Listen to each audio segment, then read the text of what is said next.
कहते हैं अपमान वो चिंगारी है जिसको अगर सही दिशा मिल जाए तो मशाल बनकर इंसान को रोशनी की तरह आगे बढ़ा सकती है, और अगर नहीं मिले तो इंसान को अंदर से जलाकर राख कर देती है।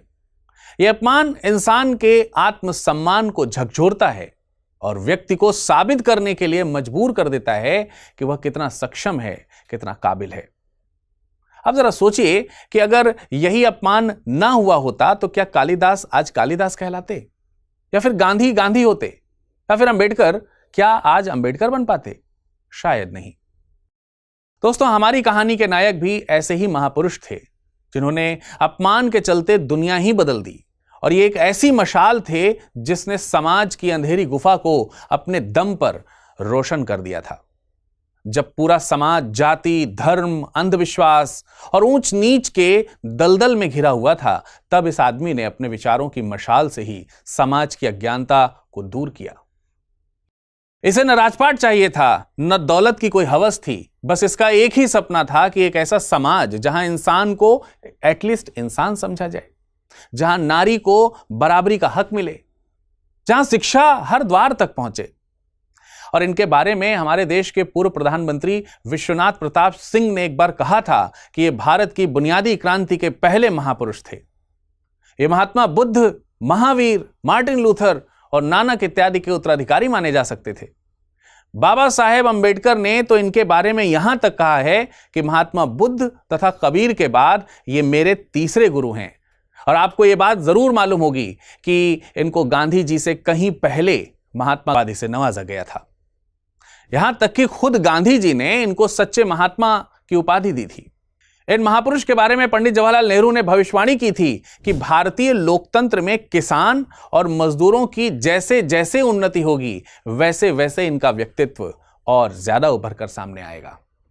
दोस्तों, इन्होंने उस समय समाज में पुरोहितों के एक अधिकार को तोड़ा जिस समय ब्राह्मणवाद अपने चरम पर था। उस समय उन्होंने महिला शिक्षा की बात की, जब महिलाओं को रसोई की चौखट से बाहर तक नहीं निकलने दिया जाता था। उस समय जाति की बेड़ियों को तोड़ा, जब निम्न जाति के लोगों को इंसान ही नहीं समझा जाता था। दोस्तों, अगर ये आज से तकरीबन 1000 साल पहले पैदा हुए होते ना, तो मैं दावे के साथ कह सकता हूं कि आज उन्हें भगवान का दर्जा दिया जाता। ये महापुरुष कोई और नहीं बल्कि महात्मा ज्योतिराव गोविंदराव फुले थे। आज हम इन्हीं क्रांतिवीर की बातें करेंगे और समझेंगे कि इन्होंने ऐसा क्या किया जिससे सामान्य व्यक्ति से भारत की सबसे बड़ी सामाजिक क्रांति के ये मसीहा बन गए।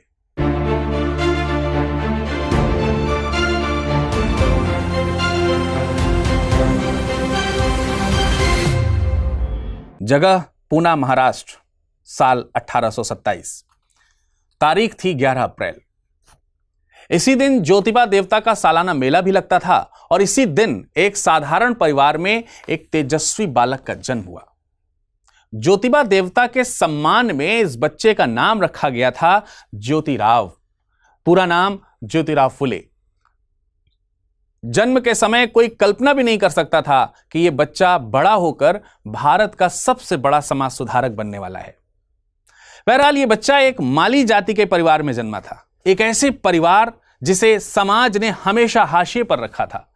माली जाति को उत्तर भारत में सैनी के नाम से जाना जाता है।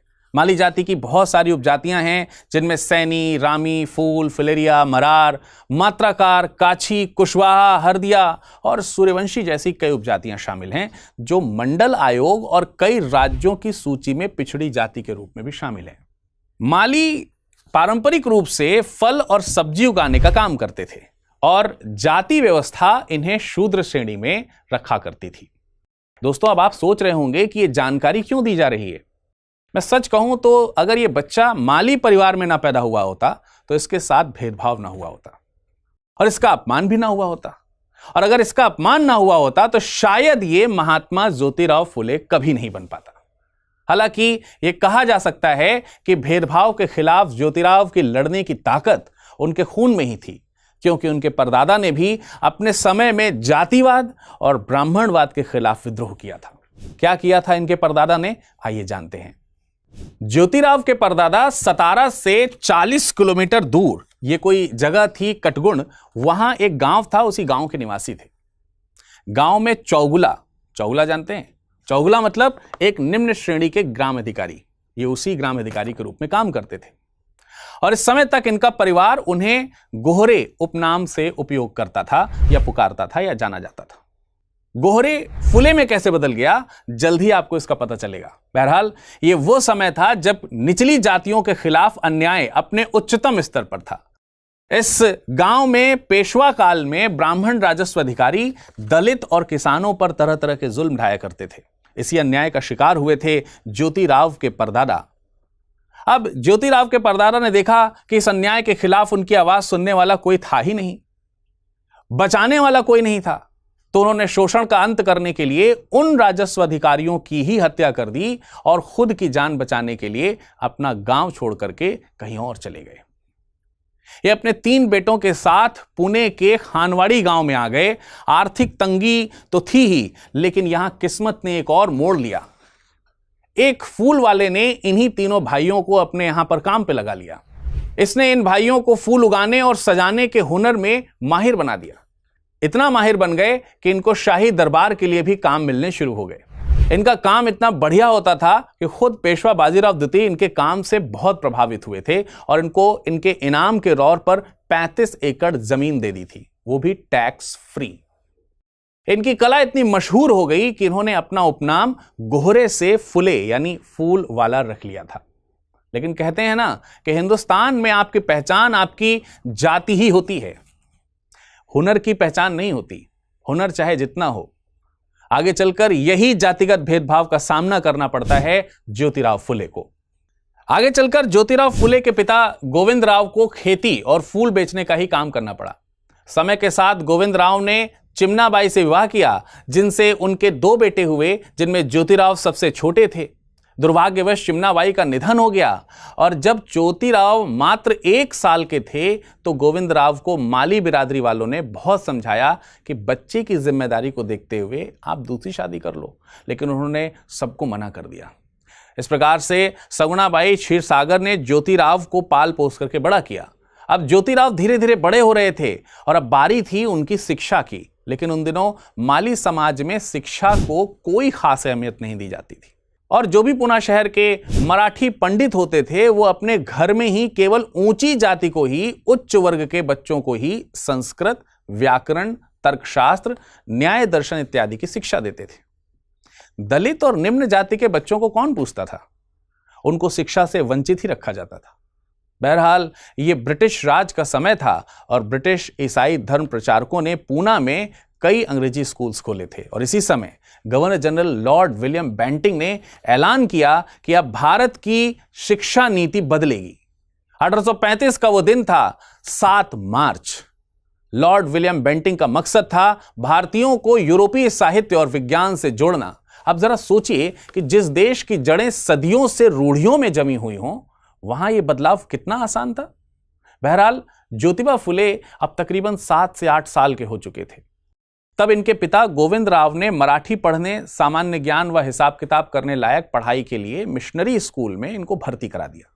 लेकिन यहां ये बालक ज्योतिराव को पहली बार जातिगत भेदभाव का सामना भी करना पड़ा, जहां कट्टरपंथी हिंदू निम्न और शूद्र जाति के विद्यार्थियों को स्कूल से निकालने के ऊपर तुले रहते थे। क्यों? ब्राह्मणवादी उस समय की मानसिकता ही इस प्रकार की थी। ब्राह्मणवादी मानसिकता लोगों को इशारे पर शूद्र बच्चों के नाम काट जाने के लिए मजबूर कर देती थी। ज्योतिराव की पढ़ाई भी इसीलिए बीच में रुक गई और ज्योतिराव अब अपनी खेती पर सब्जी, भाजी और फूल की खेती इत्यादि करने लगे। लेकिन किस्मत को ज्योतिराव के लिए कुछ और मंजूर था। स्कूल छोड़ने के बाद ज्योतिराव आगे बढ़े और आगे बढ़ने में, पढ़ने में उनकी जो ललक थी वो कंटिन्यूअस बनी रही। सगुणाबाई, जिन्होंने इनको पाल पोस करके बड़ा किया था, उन्होंने बालक ज्योतिराव को घर में ही पढ़ने में मदद की थी और अब ज्योतिराव दिन में खेतों में काम करते थे और जो बचा हुआ समय होता था उसमें वो किताबें पढ़ते थे। ज्योतिराव के ज्ञान चक्षु अब खुल रहे थे और लोग उनकी सूक्ष्म और तर्क संगत बातों से बहुत प्रभावित होने लगे थे। और अब ज्योतिराव लगभग 14 साल के हो चुके थे और समाज की परंपरा के हिसाब से उस समय विवाह 14 साल की आयु में हो जाता था। तो उनका विवाह 8 साल की सावित्रीबाई से हो गया। लेकिन पढ़ाई की ज्वाला अभी भी धधक रही थी। ज्योतिबा फुले दिन में खेत में हल चलाता और रात में किताब पढ़ने के लिए दिए की लौ जलाता। कुछ सालों बाद पड़ोसी गफ्फार बेग, जो उर्दू फारसी के जानकार थे, और पादरी लेजिट दोनों इन होनहार बालक में कुछ खास नजर आने लगा। साल था 1841। उन्होंने ज्योतिबा को फिर से स्कूल में पढ़ने के लिए हौसला दिया और ज्योतिबा फिर से स्कूल में दाखिल हो गए। यह स्कूल था स्कॉटिश मिशन हाई स्कूल। अब किस्मत ने करवट ली और ज्योतिबा की पढ़ाई अच्छी करने के लिए एक बार फिर से उन्हें मौका मिला। यहां तक कि ज्योतिबा ने अंग्रेजी में भी कमाल करके दिखाया। जब परीक्षा के नतीजे आए तो उन्होंने टॉप कर हर किसी को हैरान कर दिया। साल था 1847। महज 20 साल के थे। उन्होंने इस दौर की 7वीं कक्षा यानी अंग्रेजी स्कूल की ग्रेजुएट पढ़ाई पूरी कर ली थी। पढ़ाई तो पूरी हो गई थी, लेकिन अब महात्मा ज्योतिबा फुले की आंखें सवालों से भर चुकी थीं। उन्होंने देखा कि ईसाई धर्म हो या फिर इस्लाम, यहां कोई रोक टोक नहीं है। बाइबल पढ़ो, कुरान पढ़ो, किसी को कोई ऐतराज नहीं है। तो फिर हिंदू धर्म के ग्रंथों पर धर्म के ठेकेदारों के पहरे क्यों? आर्य ब्राह्मणों ने वेदों और मनुस्मृति को निचली जातियों से अछूता क्यों बना रखा है? ऐसे सवाल तीर बनकर उनके मन में चुभने लगे। जवाब पाने के लिए उन्होंने खुद को झोंक दिया ज्ञान की आग में। उन्होंने बुद्ध का दर्शन पढ़ा, रामानुजाचार्य की विचारधारा को अपनाने का प्रयास किया, डूबे उसमें। रामानंद और बसवेश्वर की शिक्षाओं को आत्मसात किया। गुरु नानक, संत कबीर, संत दादू, हर महान संत की वाणी में उन्होंने मुक्ति की राह देखी। लेकिन संत तुकाराम की गाथा, ज्ञानेश्वरी, भगवत, धर्म कथाएं, उन सब को उन्होंने पढ़ लिया, पर वो नहीं रुके। गीता, उपनिषद, पुराण, इन सब का भी एक एक पन्ना पलट डाला। शिवाजी महाराज की वीर गाथा से लेकर जॉर्ज वॉशिंगटन तक उन्होंने हर जीवन गाथा को अपने विचारों का एक हिस्सा बना लिया। प्रोफेसर विल्सन, जोन्स जैसे विद्वानों की हिंदू धर्म पर लिखी गई किताबें उन्होंने पढ़ डाली। इस ज्ञान मंथन ने तो उनके भीतर चिंतन का एक तूफान झकझोर के खड़ा कर दिया और उनके अंदर एक क्रांति का बीज पल रहा था। हिंदू धर्म के अंदर तक घुसी हुई ऊंच नीच की, जात पात की जंजीरें, अंधविश्वासों की मोटी दीवारें, ये सब उनके मन को मतने लगी थीं। वो समझ गए थे कि धर्म का असली मकसद आत्मिक विकास है, मानवता की सेवा है। वर्ण व्यवस्था की खोखली नींव, धार्मिक पाखंड, जातिवाद, ये सब उन्हें जड़ से उखाड़ फेंकना था। उनकी सोच में अब चिंगारी पैदा हो चुकी थी और ये चिंगारी थी बदलाव की, ये चिंगारी थी बराबरी हासिल करने की। उन्होंने साफ साफ समझ लिया था कि शिक्षा ही वो चाबी है जो मानवता के बंद दरवाजों को खोल सकती है। जब तक शिक्षा नहीं, तब तक इंसान अंधकार में भटकता रहेगा। अब ये चिंगारी बदलने लगी थी सदी की सबसे बड़ी सामाजिक क्रांति की आग में। लेकिन अभी ज्योतिराव फुले को एक और अपमान सहना बाकी था, जिसने इस आग में घी का काम कर दिया। साल 1848 उनके जीवन में एक और मोड़ आया और इस साल ज्योतिबा फुले अपने परम मित्र सखाराम हरि परांजपे की बारात में शामिल हुए। ज्योतिबा, जो कि माली समाज से थे, अपने मित्र के साथ आदरपूर्वक बारात में चल रहे थे। लेकिन यह दृश्य उन कट्टर उच्च वर्ग के लोगों को रास नहीं आया। वे बिफर उठे। उन्होंने उग्र स्वर में एक प्रश्न पूछा, एक शूद्र ब्राह्मणों की बारात में कैसे आ गया? माली का बेटा है तो अपने घर में फूल माला पिरो, यहां क्यों चल रहा है?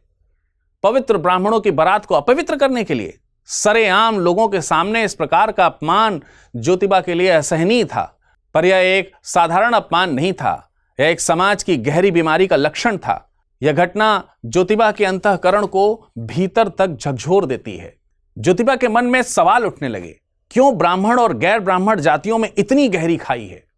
उन्होंने तुलना की कि जहां एक और हिंदू समाज में यह दमनकारी व्यवस्था है, वहीं ईसाई समाज में मानवता, मानव सेवा, भाव और समानता की भावना देखी जाती है। यहां छुआछूत का नामो निशान तक नहीं है। उन्होंने सोचा कि काश यही भाव हमारे धर्म में भी होता।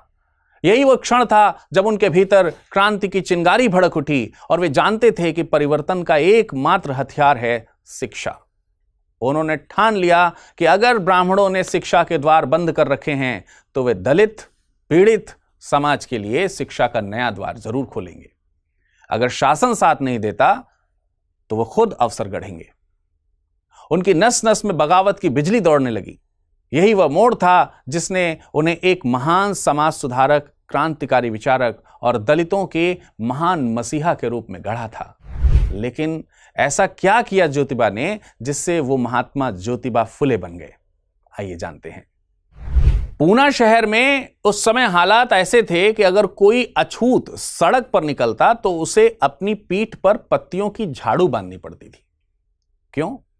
ताकि जब वो चले तो उसके पीछे की जमीन अपने आप साफ होती जाए।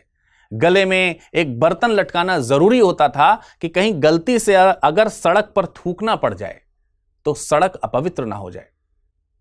और जब वो चलता था तो जोर से आवाज लगाकर लोगों को आगाह करता था, जैसे कि वो कह रहा हो, हटो हटो, एक अछूत आ रहा है।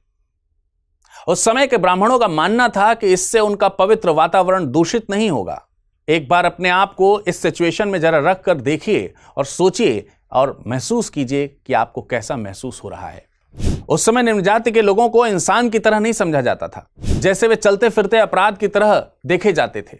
इतना ही नहीं, ऊंची जाति के कुएं और हौज तक के पानी अछूतों के लिए नहीं थे। नतीजा यह था कि वे गंदा पानी पीने के लिए मजबूर रहते थे और इसी कारण से उन्हें तरह तरह की बीमारियां होती थीं और वे बीमारियों के शिकार होते जा रहे थे। लेकिन महात्मा ज्योतिबा फुले इस अमानवीय अत्याचार के लिए चुप कैसे रह सकते थे? साल था 1849 जब उन्होंने अपने घर पर पानी का हौज अछूतों के लिए खोल दिया।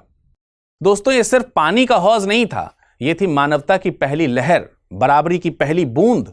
लेकिन समाज के ठेकेदारों को यह बर्दाश्त कहां तक होती। ऊंची जाति के लोग और घर के रिश्तेदार उनके पिता पर यह दबाव डालने लगे। उन्हें गुस्सा आने लगा और उन्होंने गुस्से में आकर ज्योतिराव और सावित्रीबाई, जो कि उनकी पत्नी थी, उन दोनों को घर से निकाल दिया। घर से निकाले जाने का, समाज के द्वारा बहिष्कार होने का उन्हें रत्ती भर भी दुख नहीं हुआ, क्योंकि उनके लिए लड़ाई व्यक्तिगत नहीं थी, यह लड़ाई थी सदियों की बेड़ियों को तोड़ने की। उनकी नसों में अब एक ही आवाज गूंज रही थी, कोई भी इंसान अपवित्र नहीं होता। अपवित्र होती है तो उसकी सोच, जो इंसान को इंसान नहीं समझती। अछूतों के प्रति भेदभाव को खत्म करने का तो यह उनका एक छोटा सा प्रयास था। लेकिन दोस्तों, लगभग इसी समय ज्योतिराव ने महिला शिक्षा क्रांति का भी बीजारोपण कर दिया था। थॉमस पेन की किताब द राइट्स ऑफ मेन ने फुले को गहराई से प्रभावित किया था। उन्होंने ठान लिया कि समाज की बुराइयों का इलाज सिर्फ एक शिक्षा है, खासकर महिलाओं और निचली जातियों के लिए।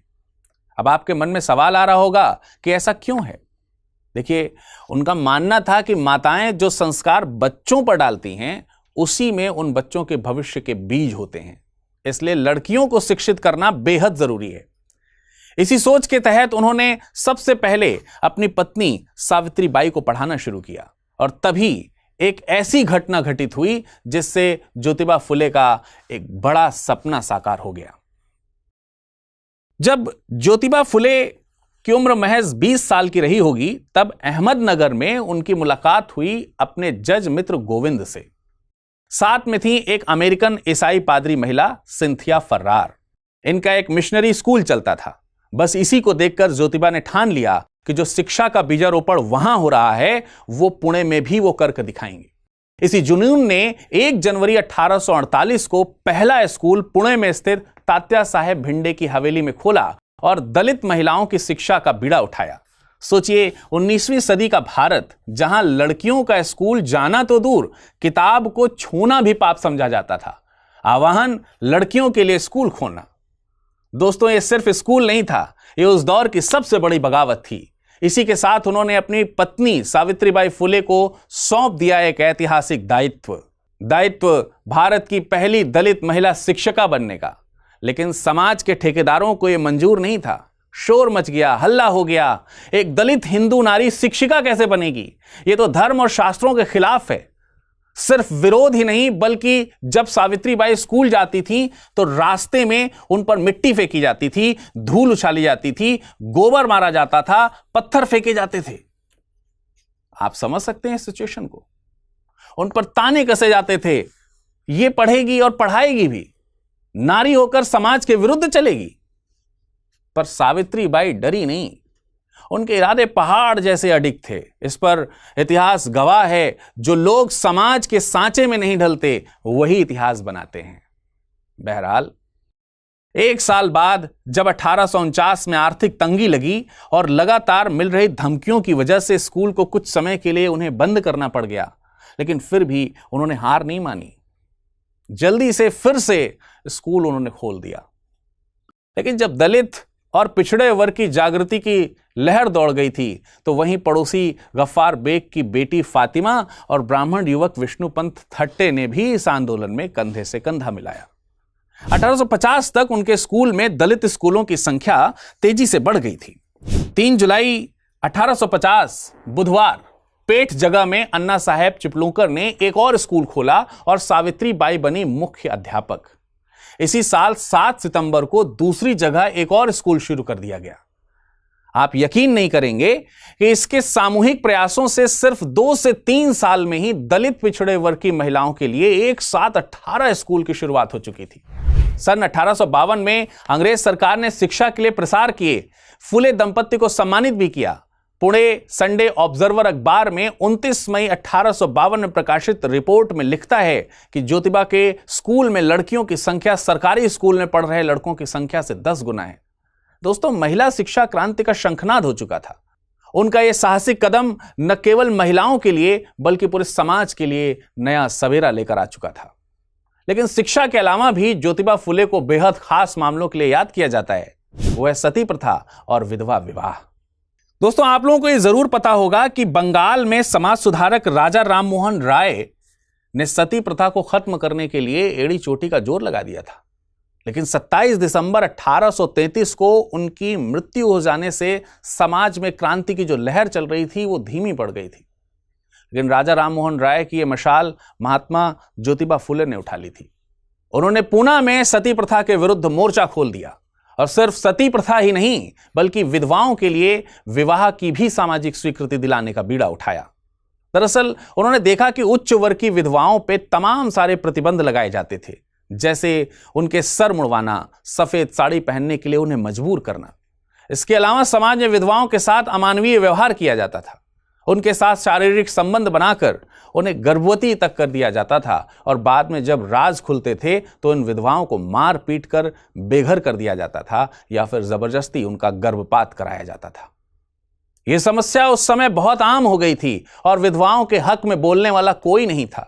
इसी समस्या को जड़ से समाप्त करने के लिए ज्योतिराव फुले अक्टूबर 1853 में एक बड़ी सभा बुलाते हैं जिसमें सैकड़ों लोगों ने भाग लिया और इस सभा में विधवा विवाह का प्रस्ताव रखा गया। लेकिन समाज के ठेकेदारों के चलते प्रस्ताव सर्वसम्मति से पास हो सकता था क्या? बिल्कुल नहीं, और यही हुआ। लेकिन फुले रुके नहीं, विधवा विवाह के विरोधियों को ललकारते रहे। एक विधवा आश्रम खोल दिया। पुणे और आसपास के इलाकों में जहां ब्राह्मण परिवार विधवाओं के साथ अमानवीय व्यवहार करते थे, वहीं विधवाएं अब फुले के विधवा आश्रम की ओर खींचने लगी थीं। जल्दी फुले का यह प्रयास अंधेरी गुफा में सूर्य की रोशनी की जैसे समाज में फैलने लगा था। इसी समय एक और महान हस्ती हुए महादेव गोविंद रानाडे। उन्होंने फुले से प्रभावित होकर 1860 से 1866 के बीच विधवा पुनर्विवाह संघ की स्थापना की थी और पंढरपुर में विधवा आश्रम खोले थे। विधवा विवाह के लिए प्रयास चलते ही रहे थे, लेकिन दोस्तों फुले महिलाओं को हर तरीके से सशक्त बनाना चाहते थे, क्योंकि यह वो समय था जब लड़कियों को बेहद कम उम्र में शादी करने के लिए मजबूर किया जाता था। कई बार कई कारणों से कम उम्र में ही लड़कियां विधवा बन जाती थीं और अगर ये गर्भवती होती थीं तो मजबूरी में नवजात बच्चों की हत्या कर दी जाती थी। ऐसे मामले उस समय काफी ज्यादा देखने को मिल रहे थे, इसलिए उन्होंने 1863 में बाल हत्या प्रतिबंधक गृह की स्थापना की ताकि मजबूर औरतें और नवजात बच्चों की हत्या ना हो सके। इसी समय उन्होंने काफी साहसिक कदम भी उठाया। उन्होंने काशीबाई नामक एक गर्भवती ब्राह्मणी विधवा को सहारा दिया और अपने ही घर में प्रसव की सुविधा भी उपलब्ध कराई। काशीबाई को बेटा हुआ, नाम रखा गया यशवंत। आप यकीन नहीं करेंगे, लेकिन फुले ने इस बच्चे को गोद ले लिया और समाज को खुला संदेश दिया कि जीवन को बचाना ही असली धर्म है। इन्हीं सालों में यानी सन 1866 में विष्णु शास्त्री पंडित के सहयोग से फुले ने बंबई प्रेसिडेंसी में विधवा विवाह समितियां गठित की थीं। यहां तक कि विष्णु शास्त्री पंडित ने खुद भी विधवा ब्राह्मणी से विवाह किया था और एक संदेशा दिया था। अब तो ब्रिटिश सरकार भी फुले के प्रयासों को देख रही थी। ब्रिटिश सरकार ने भी सन 1872 में नेटिव मैरिज एक्ट लागू कर दिया था, जिसने विधवा विवाह को कानूनी मान्यता दे दी। नवजात बच्चों की हत्या रोकना, विधवा विवाह को बढ़ावा देना, सती प्रथा को खत्म करना। महात्मा फुले का यह आंदोलन सिर्फ सुधार ही नहीं था, बल्कि मानवता की विजय थी। उन्होंने साबित कर दिया था कि जब तक समाज की सबसे पीड़ित नारी को सम्मान नहीं मिलेगा, तब तक सभी प्रगति अधूरी है। 1 जनवरी सन 1873 इतिहास के पन्ने में शायद कोई नई रोशनी उतरने वाली थी। ज्योतिबा फुले ने अपनी क्रांतिकारी किताब गुलामगिरी का प्रकाशन कर दिया था। यह किताब सिर्फ किताब नहीं थी, यह शूद्रों, निम्न जातियों के लिए एक नवीन इतिहास का घोषणा पत्र थी। उन्होंने साफ देखा था कि राजनीतिक गुलामी कितनी खतरनाक होती है और उससे कहीं ज्यादा भयानक होती है सामाजिक गुलामी। उन्होंने फैसला कर लिया था कि अब गुलामी की जंजीरें तोड़नी हैं और इसी मकसद से 24 सितंबर 1873 को उन्होंने अपने सभी समर्थकों, हितैषियों, प्रशंसकों और अनुयायियों को पुणे के जूनागढ़ के मकान नंबर 527 में एक ऐतिहासिक सभा के लिए बुलाया। और यहीं जन्म हुआ सत्य शोधक समाज का, एक ऐसी संस्था जो समाज में सत्य की खोज करेगी, पाखंड और पंडे पुरोहितों के जाल को तोड़ेगी और हर इंसान को बराबरी का दर्जा दिलाएगी। और सबसे बड़ी बात यह कि समाज की सदस्यता हर जाति, हर वर्ग, हर धर्म, सबके लिए खुली थी। इस समाज के प्रारंभिक सदस्यों में सखाराम यशवंतराव परांजपे, सदाशिव गोवंडे, शिवाराम सखाराम दातार, मोरे बिट्ठल बालवेकर, ये सब लोग शामिल थे। यह संगठन उस समय का सामाजिक बम था। क्यों था, यह जल्दी आपको पता चल जाएगा। देखिए, वो एक ऐसा समय था जब निम्न जातियों के लोगों का धर्म के नाम पर, आस्था के नाम पर, ईश्वर के नाम पर, यहां तक कि वेदों के नाम पर जम करके शोषण हुआ करता था। और इसीलिए सत्य शोधक समाज में ऐसे नियमों और सिद्धांतों को शामिल किया गया जिसमें ईश्वर तो था, लेकिन वो एक ही था, यानी एकेश्वर की उपासना। ये मानते थे कि ईश्वर न तो किसी मंदिर में बंद है, न किसी पंडे पुरोहित का गुलाम है। हर जीव में एक समाया है, हर दिल में बसता है। ईश्वर किसी में भेद नहीं करता, न हिंदू, न मुसलमान, न ब्राह्मण, न अछूत, सब के सब उसी की संतान है। फुले हिंदू धर्म में बिचौलियों से बहुत परेशान थे। इसलिए उन्होंने कहा कि देखो यार, ईश्वर भक्ति अगर आपको करनी है ना, तो ईश्वर भक्ति के लिए ये बिचौलियों की आवश्यकता नहीं। कौन थे बिचौलिए? यही पंडे पुरोहित। अपने माता पिता से बात करने के लिए किसी माध्यम की किसी को कोई जरूरत होती है क्या? वे बताते हैं ठीक उसी तरीके से, वैसे जैसे आप अपने माता पिता से बात करते हैं तो किसी बिचौलिए की आवश्यकता नहीं पड़ती, ठीक उसी तरीके से परमात्मा से मिलने के लिए किसी पंडित की क्या कोई जरूरत है? उनका मानना था कि समाज में वेदों के चलते ही जाति व्यवस्था बनी और जाति व्यवस्था के चलते शोषण के रास्ते खुल गए। और चूंकि वेदों को ईश्वर के द्वारा बनाया गया माना जाता है, इसलिए समाज पर यह भी सवाल उठाते थे कि क्या ये सारे वेद उचित मार्ग बताते हैं? इसलिए उन्होंने कहा कि कोई भी ग्रंथ ईश्वर के द्वारा रचित माना जा सकता है क्या? उन्होंने कहा नहीं, ना ही कोई पूर्ण इसके प्रमाण है, ना ही ईश्वर के द्वारा रचित है ऐसा कहीं लिखा है। ईश्वर कभी अवतार नहीं लेता। पुनर्जन्म, कर्मकांड, जब तब, ये सब अंधविश्वास है। ब्राह्मणों ने स्वार्थवश इसे फैलाया कि बिना संस्कृत मंत्रों के ईश्वर सुलभ नहीं है। अब सोचिए कितनी निर्भीक सोच रही होगी, कितनी निर्भीक सोच रही होगी ज्योतिबा फुले की। ज्योतिबा फुले के सत्य शोधक समाज के साफ साफ लक्ष्य थे, जैसे कि ब्राह्मणवादी मानसिकता और सामाजिक गुलामी को तोड़ना, मूर्ति पूजा का निषेध, ये सब। धार्मिक कर्मकांडों के नाम पर ब्राह्मणों का शोषण बंद कराना भी उनका एक उद्देश्य था। इसके अलावा शिक्षा का प्रसार करना, खास तौर से स्त्रियों के लिए शिक्षा के अधिकार की मांग करना, अछूतों का उद्धार, छुआछूत को मिटाना, ऐसे तमाम सारे लक्ष्य थे ज्योतिबा फुले के।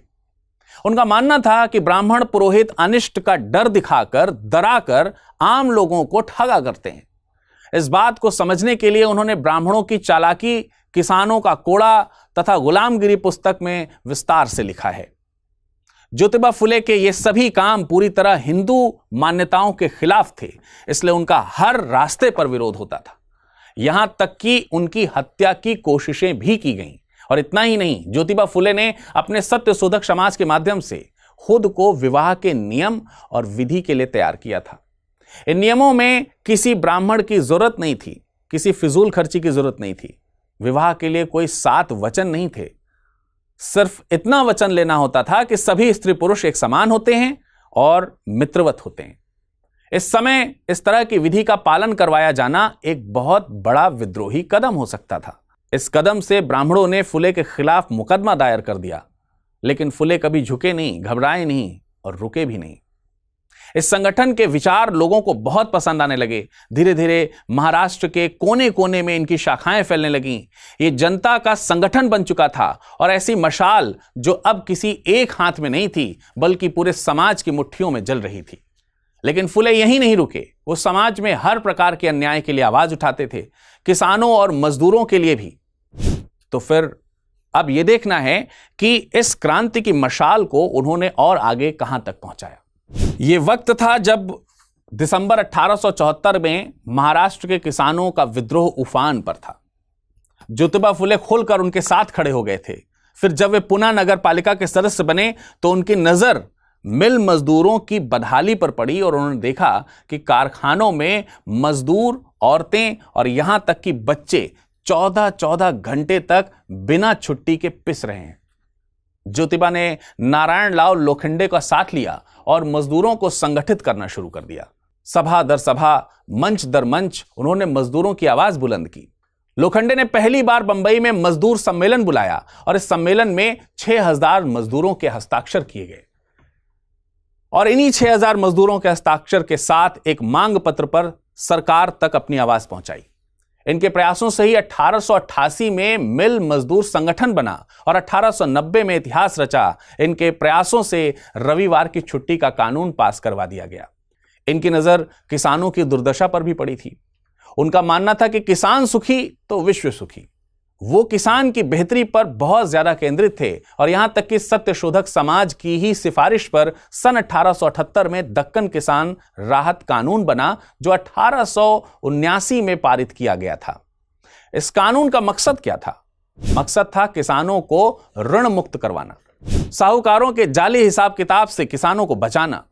दोस्तों, ऐसे न जाने कितने काम ज्योतिबा ने किए थे जिससे समाज के हर वंचित व्यक्ति को लाभ मिला था।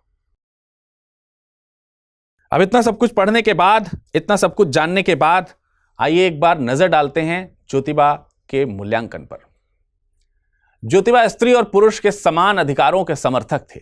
उन्होंने सरकार से विधवाओं के मुंडन पर कानून बनाने की मांग की थी। जिस समय भारत में शिक्षा का अधोमुखी निस्पंदन सिद्धांत चलता था, उस समय ज्योतिबा ने 19 अक्टूबर 1882 को हंटर आयोग के समक्ष निडरता से कहा कि आप शिक्षा का प्रारंभ नीचे से ऊपर करें, ऊपर से नीचे की ओर नहीं। पहले नींव को देखें और फिर कलश का ध्यान रखें। ये बहुत बड़े स्टेटमेंट्स थे। ज्योतिबा का मानना था कि मेहनत कश जनता का अधिकांश धन दान पुण्य में चला जाता है।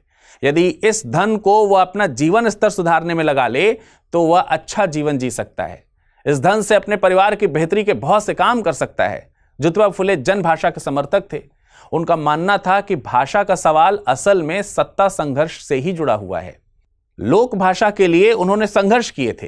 वो अक्सर लोक भाषा के सवाल पर मराठी संत की बात दोहराते थे, संस्कृत भाषा देवताओं ने बनाई है, तो क्या मराठी चोर उचक्कों की भाषा है? ज्योतिबा फुले शराब के भी विरोधी थे। उन्होंने यहां तक सुझाव दे डाला था कि नगर पालिका शराब की दुकानों पर ज्यादा से ज्यादा टैक्स लगाए, जिससे यह शराब की लतखोरी जो है वो कम हो जाए। ऐसे न जाने कितने महान विचारों के धनी ज्योतिबा फुले न सिर्फ समाज सुधारक थे बल्कि अच्छे व्यापारी, अच्छे लेखक और नगर निगम के सदस्य भी थे। 1863 में उन्हें ठेकेदारी की भी शुरुआत की थी। बाद में पुणे नगर पालिका के आयुक्त बन गए। 1883 तक वे इस पद पर बने रहे। एक लेखक के रूप में भी उन्होंने अपनी छाप छोड़ी। गुलामगिरी और शेतकरछिया आसूड़ जैसी किताबें आज भी समाज को प्रेरणा देती हैं। दोस्तों, यहां एक और बात समझिए। 19वीं सदी में जब भारतीय समाज बहुत सी बुराइयों से जकड़ा हुआ था, तब कुछ नाम चमकते हुए सूरज की तरह उभरे थे। ये नाम थे राजा राम मोहन राय, केशव चंद्र सेन, देवेंद्र नाथ ठाकुर, स्वामी दयानंद सरस्वती। ऐसे सूरज थे जो अंधेरे में चमकते उजाले की तरह लोगों की रोशनी, लोगों के जीवन में रोशनी घोल रहे थे। इन सभी ने समाज में फैली कुरीतियों का हथौड़ा चलाया। लेकिन एक बात थी, ये सभी समाज सुधारक मध्यम वर्ग या ऊंच नीच की दीवारों के बराबरी हिस्से से आते थे, इसलिए उनकी रोशनी भी वहीं तक सीमित रही थी। लेकिन ज्योतिबा फुले ये वो नाम था जो समाज की सबसे गहरी खाई में उतर चुका था। फुले खुद उस समाज से थे जिसे सदियों से पैरों तले कुचला गया था, इसलिए वो इन वर्ग का दर्द, अपमान शायद दूसरों से ज्यादा बेहतर समझते थे। फुले की क्रांति सिर्फ सुधार नहीं थी, यह थी समानता की क्रांति। इसलिए उनके संघर्ष और योगदान को सलाम करते हुए बंबई के समाज सुधारक विट्ठल राव कृष्णाजी वंदेकर ने उन्हें महात्मा की उपाधि दी थी। दोस्तों, 1888 में उन्हें लकवा मार गया और 20 नवंबर 1890 को वे इस दुनिया से रुखसत हो गए। लेकिन महात्मा फुले का काम और उनके विचार आज भी जिंदा हैं। वो मशाल जो उन्होंने जलाई थी आज भी देश के करोड़ों लोगों को रोशनी दे रही है। आज शिक्षा का अधिकार, महिला सशक्तिकरण और सामाजिक न्याय है तो इसके पीछे महात्मा ज्योतिबा फुले ही हैं। फुले सिर्फ इतिहास नहीं, भविष्य की रोशनी भी हैं। अगर फुले ना होते तो शायद हम आज भी गुप्त अंधेरे में ही होते। ज्योतिबा फुले ने यह सिखा दिया था कि अगर सोच में आग हो तो व्यवस्था की जंजीरों को भी पिघलाया जा सकता है। उनकी क्रांति आज भी जिंदा है, हमारे संविधान में, हमारे अधिकारों में और हर उस कदम में जो बराबरी और इंसानियत की ओर आगे बढ़ता है। हिंदी में यूपीएससी की तैयारी से संबंधित प्रोग्राम्स को देखने के लिए सब्सक्राइब करें स्टडी IQ IAS हिंदी।